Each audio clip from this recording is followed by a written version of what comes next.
59 রানের ব্যবধানে ইন্ডিয়াকে হারিয়ে টানা দ্বিতীয়বারের মতো অনূর্ধ্ব-19 এশিয়া কাপের শিরোপা জিতেছে বাংলাদেশ অনূর্ধ্ব-19 দল। অনেক অনেক শুভকামনা ও প্রাণঢালা শুভেচ্ছা বাংলার টাইগার যুবাদের প্রতি। 2024 অনূর্ধ্ব-19 এশিয়া কাপে টুর্নামেন্টের সেরা খেলোয়াড় নির্বাচিত হয়েছে বাংলাদেশ অনূর্ধ্ব-19 দলের খেলোয়াড় মোহাম্মদ ইকবাল হাসান ইমন এবং ফাইনাল ম্যাচে প্লেয়ার অব দ্য ম্যাচও নির্বাচিত হয়েছেন ইকবাল হাসান ইমন। এর সাথে আপনাদেরকে জানিয়ে দেই, এবারের 2025 বিপিএলে যে 7টি দল অংশগ্রহণ করবে 7টি দলেরই অফিসিয়াল ডিজাইনের জার্সি ঘরে বসে বাংলাদেশের যে কোনো প্রান্ত থেকে অর্ডার করতে পারবেন স্ফুরণে। তাই তো আপনার পছন্দের দলের জার্সিতে আপনার নাম ও জার্সি নাম্বার সহ ঘরে বসে অর্ডার করতে এখনই যোগাযোগ করুন।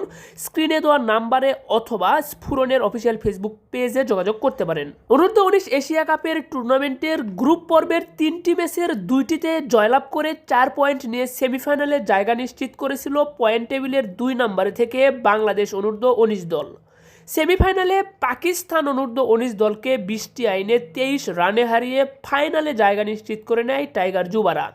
আর এই ফাইনাল ম্যাচে আজ ইন্ডিয়া অনূর্ধ্ব-19 দলকে 59 রানের ব্যবধানে হারিয়ে দ্বিতীয়বারের মতো অনূর্ধ্ব-19 এশিয়া কাপের শিরোপা জিতেছে বাংলাদেশ।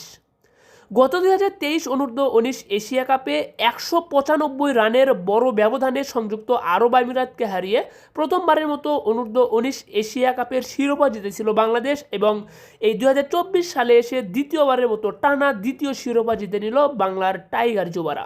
একই সাথে গ্লোবাল সুপার লিগেও বাংলাদেশের প্রতিনিধিত্বকারী দল রংপুর রাইডার্স চ্যাম্পিয়ন হয়েছে 2024 গ্লোবাল সুপার লিগে।